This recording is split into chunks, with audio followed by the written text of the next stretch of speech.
Maintenant, probablement que ça peut paraître complexe, compliqué ce que je dis. Peut-être.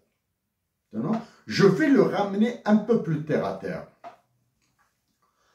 Par hasard, par chance, j'ai entendu une très brève intervention, une très brève séquence de l'intervention de Miloud Cherloufi sur YouTube. Maintenant, est-ce qu'il a fait cette intervention pour la télévision ou la radio algérienne?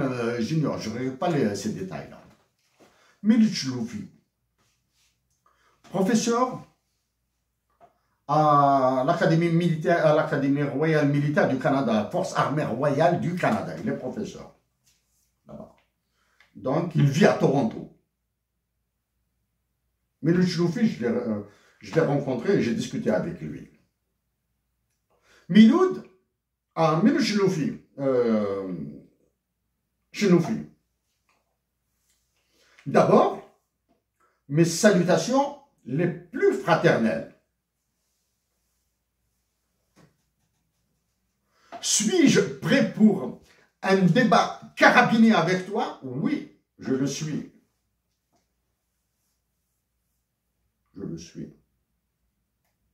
Pour un débat ultra carabiné, je le suis. Que ce soit à Montréal ou à Toronto, je viendrai là où tu veux. Du moins, venir à Montréal, ce serait mieux. Que je vienne à Toronto, ça ne me dérangerait pas du tout de venir à Toronto.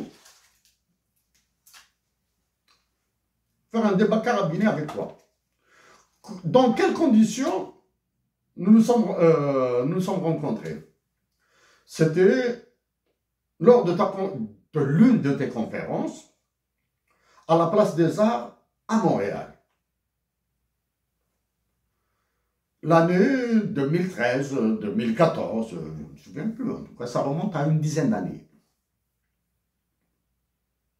Je l'ai dit à plusieurs reprises et je le redis maintenant. Ta conférence sur la guerre de libération algérienne fait partie du top 5 des plus belles conférences à lesquelles j'ai assisté en Amérique du Nord. Okay. Elle fait partie du top 5. Maintenant, je la mets au même niveau que l'intervention de Dahou Djabel à la chaire Raoul Dandurand de l'UQAM, après toi, sur la guerre et révolution algérienne. Ta conférence sur la guerre de libération nationale que tu as donnée en 2013-2014 a été un chef-d'œuvre pour moi. Chef-d'œuvre en étant froid. Chef-d'œuvre universitaire, académique. Elle portait comme titre essentiellement les mots suivants. Dans le titre, il y avait essentiellement les mots suivants. La guerre de libération nationale algérienne entre l'éthique de la conviction et de la responsabilité. Donc, c'est très philosophique. Hein. C'est-à-dire, en allant sur un sujet, aborder la guerre de libération nationale avec un fond, avec une approche philosophique, c'est-à-dire, on y va là, hein, on y va vers les boyaux, vers le noyau. Donc, l'éthique de la conviction et de la responsabilité. Top, top. J'ajoute à cette conférence, bien sûr, l'intervention de Dahou Djabel à la conférence sur les guerres de libération nationale et l'exemple algérien qui a été fait à l'Université du Québec à Montréal par la chaire Raoul Dandurand. J'ai assisté, c'était top. Hein, j'ai vu, il y avait des professeurs d'histoire américains. Peut-être qu'il y avait une dizaine, une douzaine de conférenciers. Peut-être une dizaine de présents, c'est plus des universitaires ou comme ça, là, dans une petite salle, hein, et j'étais là-bas. J'ai assisté à une partie, pas à tout, à une partie. Donc, il y a ta conférence Miloud. C'est du top. Hein. C'est vraiment du top. D'un point de vue académique, hein, d'un point de vue universitaire. Pas un truc... Ben, bien sûr qu'il y a du sentiment en Miloud. Hein. Donc, Dahoud Jabal, j'ai assisté à une conférence privée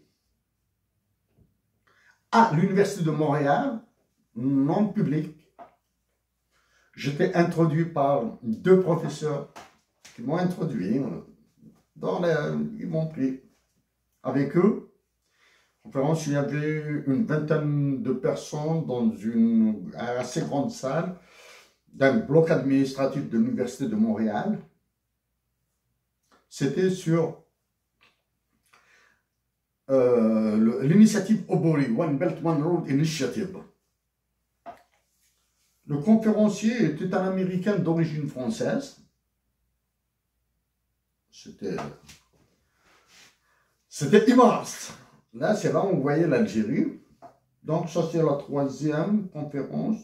Quatrième conférence, c'était au siège de l'Organisation de l'aviation civile internationale à Montréal.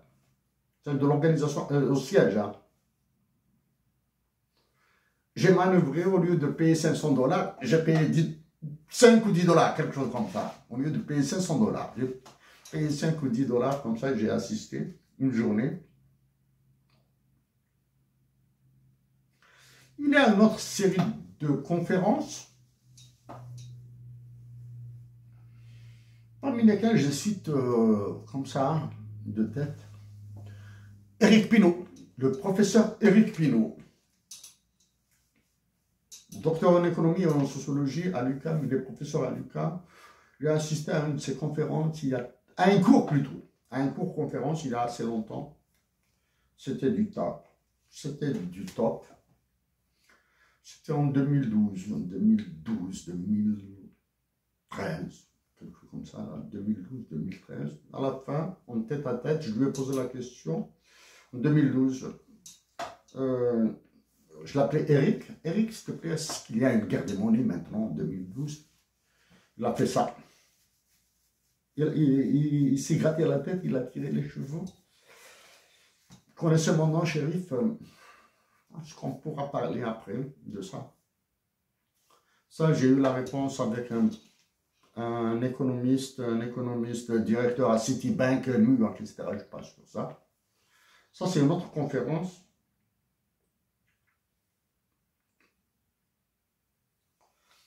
Il y a d'autres conférences comme ça à Toronto. Donc, Miloud Chiloufi à Toronto, j'ai assisté à 2 conférences à Toronto.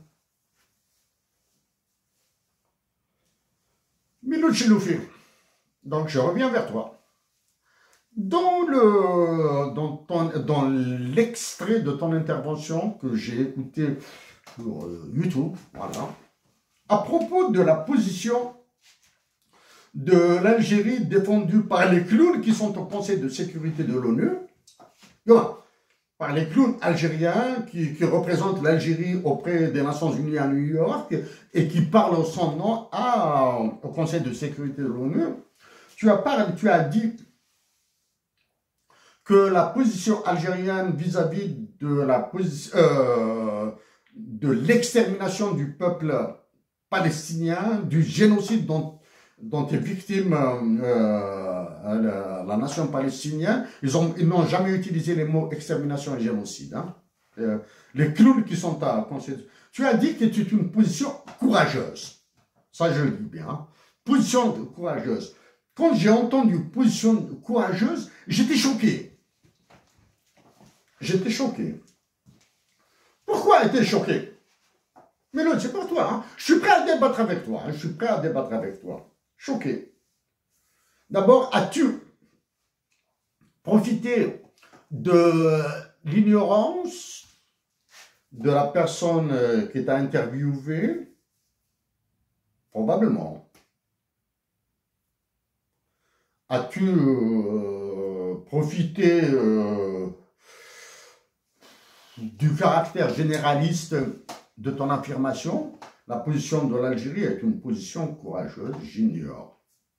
J'ai dit que tu as utilisé, tu as parlé, tu as donné une conférence sous la guerre de libération de l'insouciance sous l'éthique de la conviction et de la responsabilité. Je t'ajoute maintenant, est-ce qu'il y a une éthique de la peur? As-tu peur? As-tu parlé sous l'éthique de la peur?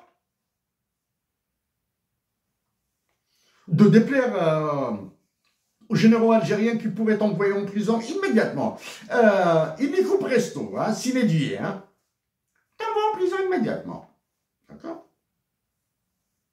Tu as dit que la position de l'Algérie est une position courageuse. D'abord, je te dis que le courage est une vertu neutre. Ok. Le courage est une vertu neutre. Pour massacrer son pays, il faut avoir le courage des généraux algériens. Pour sauver son pays, il fallait avoir le courage des révolutionnaires algériens. Donc, les révolutionnaires algériens, comme Saad Kchot, avaient eu le courage de donner leur vie, comme Mahmoud Boudiaf, comme Abbas Larour. Ils ont donné leur vie pour l'Algérie. Ils ont eu le courage. Mais ceux qui ont redonné l'indépendance de l'Algérie à Emmanuel Macron, ils ont aussi du courage. Donc le courage est une vertu neutre. Le courage n'est ni positif ni négatif. C'est une vertu. Moi, le courage. Ceux qui affament des bébés comme en Palestine, comme en Algérie, ceux qui privent les malades de médicaments et d'hôpitaux comme en Palestine, comme en Algérie, ont du courage. Ceux qui les aident à sortir, à se soigner, ont du courage. Ils donnent de leur temps, de leur argent, de leur amour, dans tout ça. D'accord. As-tu réagi sous l'éthique de la peur? L'éthique de la peur. La peur aussi a un aspect positif. La peur, quand on a peur, on sauve sa peau, là. Il y a le risque d'une guerre, m'engager dans une guerre de libération de l'Algérie, je veux sauver ma peau. Moi, je veux être utile à l'Algérie en étant vivant. J'ai peur de mourir, donc je veux rester vivant pour l'Algérie. La peur a un côté positif. La peur a un côté négatif, et c'est le pire de tous. Si les généraux algériens sont en train de massacrer l'Algérie comme ils le font actuellement, j'évite de parler de gouvernement, hein, parce qu'il faut écouter ce qui a été dit sur le gouvernement syrien, etc. Oh, et j'en ai dit pas déjà. Hein. Et j'attends la loi des finances pour revenir dessus. Avoir la peur a ce côté négatif. Redonner l'Algérie à Emmanuel Macron. En ayant peur pour eux-mêmes, pour leurs biens, leurs richesses, leur avenir, pour leur vie, pour la prison, des généraux algériens, plus des civils, hein, il y a des civils dans la marmaille là, ont redonné l'Algérie à Emmanuel Macron. Mais là, je le vis en tant qu'intellectuel, voilà, en tant qu'universitaire. En tant qu'universitaire. As-tu rendu service à la nation algérienne en utilisant les mots que je viens de citer? La position de l'Algérie vis-à-vis de la cause palestinienne est courageuse. Ouais. Ma position vis-à-vis du mouvement dévastateur du Hirak et des généraux algériens est-elle courageuse? Je te laisse le soin de la qualifier. En te rappelant que le courage est une vertu neutre. Ok? Je me fie de quoi a besoin notre patrie maintenant?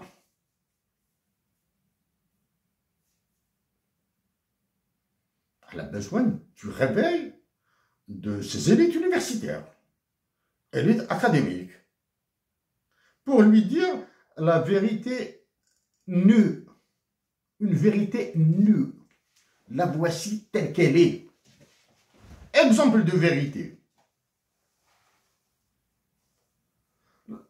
Au lieu de toi qui connais très bien Thucydide, au lieu d'utiliser Thucydide dans des explications théoriques, moi qui rejette un petit peu les Grecs là pour d'autres raisons, hein, pour des raisons philosophiques, etc. Au mieux, si depuis 1962, depuis l'indépendance de l'Algérie, les académiciens, les intellectuels, les universitaires algériens ont parlé de la révolution algérienne et des révolutionnaires algériens, surtout ceux qui se sont installés en Algérie, les Abban Rdan, Hussein Ahmed, Ben Boulaïd, etc., des Douche Mourad, tous les révolutionnaires là, les Hassiba Mbouali, etc., elles seront devenues les Thucydides du temps moderne. La révolution algérienne est une référence universelle. Et la révolution algérienne est valable, urbi et orbi. Nous, là, on bassine Thucydide, comme du moins, Thucydide, je ne sais pas citer, mais j'ai cité quelle étoile, c'est d'autres. Je t'ai cité toi, je t'ai cité Dahoud Jalbel. Ok.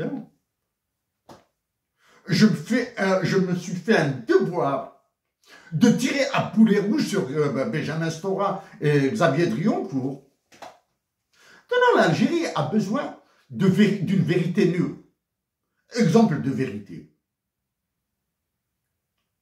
Les Algériens doivent reposséder leur patrie. Ils doivent reposséder leur patrie. Ça, c'est la première. 2, ils doivent se battre pour les droits de l'homme et de la démocratie d'abord.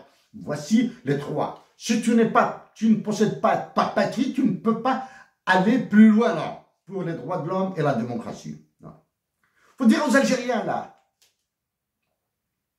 qu'ils doivent résister et qu'ils doivent se remettre au travail. L'Algérien est improductif. Il faut le dire. Mais la stérilité de la production algérienne est due justement aux dictatures militaires et à la conciergerie qu'ont constitué la présidence de la République. Toutes les présidences de la République.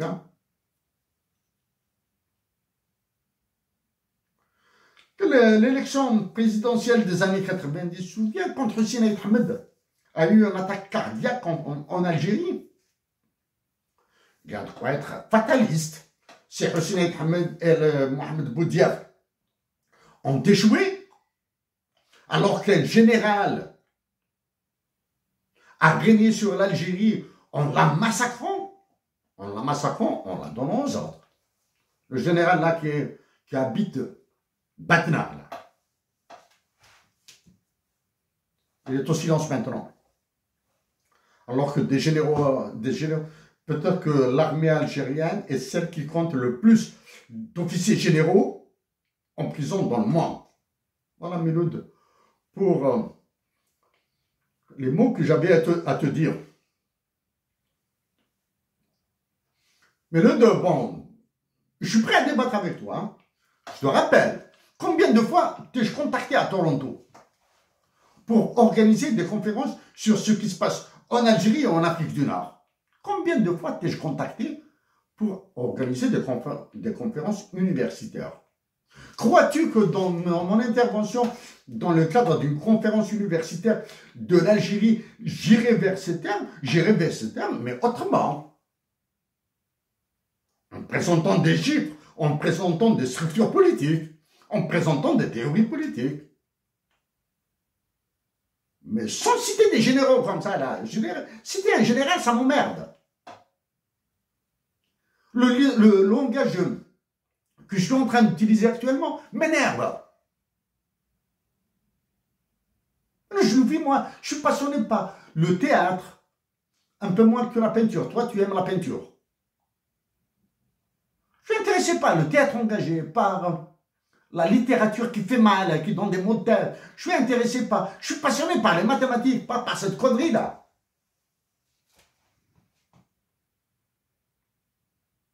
train de perdre mon temps là, hein, à parler comme ça là. Perdre mon temps, non.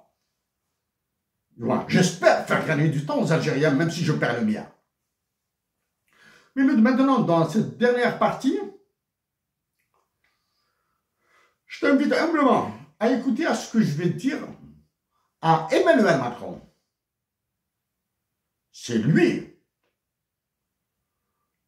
le ravageur numéro 1 de l'Algérie. C'est lui le ravageur numéro 1 de l'Algérie. Hein. Ceux qui sont à Alger, là, ils ne sont que des instruments.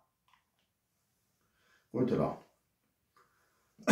Je suis obligé de souffler, de boire à main. De boire à main. Et revenir sur Macron. Macron, c'est une peste, je précise, politique.